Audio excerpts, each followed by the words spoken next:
Hello guys, welcome back my channel. ഇന്ന് നമുക്ക് വർക്കിന് വന്നിട്ടുള്ള ഒരു പ്ലാറ്റിനാണ്. അപ്പോൾ നമുക്ക് ഇതിൻ്റെ പ്രശ്നം എന്താ വെച്ചിട്ടുണ്ടെങ്കിൽ, നമുക്ക് വണ്ടി ഇത് ത്രോട്ടിൽ കൊടുക്കാൻ നേരത്ത് ഭയങ്കര ഒരു ബ്ലാക്ക് സ്മോക്കാണ് വരുന്നത്.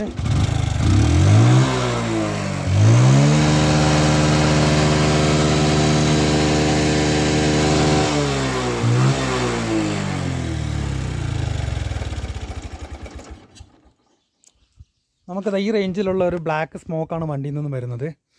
അപ്പം നമുക്ക് ഇത് എന്തിൻ്റെ കംപ്ലൈൻ്റ് ആണെന്നുള്ളത് ഞാൻ വീഡിയോയിലൂടെ കാണിച്ചു തരാം. ഈ ഒരു ഇഷ്യൂ കൊണ്ട് വണ്ടിക്ക് മൈലേജ് ഉണ്ടാവില്ല, വലി ഉണ്ടാവില്ല, അതുപോലെ തന്നെ കാർബണിൻ്റെ ഭയങ്കര ഇഷ്യൂ ഉണ്ടാവും. അപ്പോൾ നമുക്കിത് എന്തിൻ്റെ കംപ്ലൈൻ്റ് ആണെന്നുള്ളത് ഞാൻ ഈ വീഡിയോ കൂടെ കാണിച്ചു തരുന്നതാണ്. അപ്പോൾ എല്ലാവരും നമ്മളെ വീഡിയോ കാണുക, നമ്മളെ സപ്പോർട്ട് ചെയ്യണം.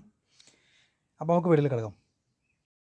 ഇതാണ് നമ്മുടെ ബ്ലാക്ക് സ്മോക്ക് വന്നിരുന്ന പ്ലാറ്റിന. അതിൻ്റെ ഹെഡിൻ്റെ അവസ്ഥയാണിത്. ഫുള്ള് കാർബൺ കയറി മൊത്തം അടഞ്ഞു കിടക്കുകയാണ്. പിന്നെ അതുപോലെ തന്നെ നമ്മളതിൻ്റെ പിസ്റ്റൺ നോക്കുന്ന സമയത്തും സെയിം അവസ്ഥ തന്നെയാണ്. പിസ്റ്റൺ ഫുള്ള് കാർബൺ കയറി അടഞ്ഞിരിക്കുകയാണ്. അപ്പോൾ ഇതൊക്കെ നമുക്കൊന്ന് പിസ്റ്റൺ ഒന്ന് ക്ലീൻ ചെയ്തെടുത്താൽ മതി, വേറെ വലിയ പ്രശ്നമൊന്നുമില്ല. അപ്പോൾ ഹെഡൊന്ന് നമുക്ക് ലൈറ്റ് കൊടുത്തൊന്ന് വാൽവൊക്കെ ഒന്ന് സീറ്റ് ചെയ്ത് സ്റ്റെം സീലൊക്കെ മാറ്റി ചെയ്യണം. നമുക്കത് അയക്കുന്ന സമയത്ത് 8ൻ്റെ ഒരു പണി കിട്ടി ഗായ്സ്. നമ്മളവിടെ ബോൾട്ടിൻ്റെ പകുതി പൊട്ടിയിട്ടുണ്ട്, പൊട്ടി കുടുങ്ങിപ്പോയി. അങ്ങനെ ബോൾട്ടിൻ്റെ ബാലൻസ് ഇതാ നമ്മളിതിൻ്റെ ഉള്ളിലുണ്ട്. അപ്പോൾ ഇതൊന്ന് ഊരിയെടുക്കണം. അതൊരു 8ൻ്റെ ഒരു പണി കിട്ടി. അപ്പോൾ നമുക്കിതെല്ലാം കഴിഞ്ഞിട്ട് തിരിച്ച് സെറ്റ് ചെയ്യുന്ന വീഡിയോയിൽ കാണാം. ഗൈസ്, നമുക്ക് 8ൻ്റെ പണി കിട്ടിയെന്ന് പറഞ്ഞതാണ്. ഇതിൽ ഈ ഒരു ബോൾട്ട് കണ്ടോ, ഈ ഒരു ബോൾട്ട് നമുക്ക് ഓൾറെഡി ഇവിടെ പൊട്ടി കുടുങ്ങിയിട്ടുണ്ട്. അപ്പോൾ ഇതൊരു രക്ഷയില്ല അയച്ചെടുക്കാനായിട്ട്. അപ്പോൾ നമുക്ക് നേരെ നമ്മൾ എൻജിൻ അടക്കം ഊരിയെടുത്തിട്ടുണ്ട്. ഇതിന് നേരെ ലൈറ്റിൽ കൊടുത്തിട്ട് അവിടെ നിന്ന് സെറ്റ് ചെയ്തിട്ട് വരണം.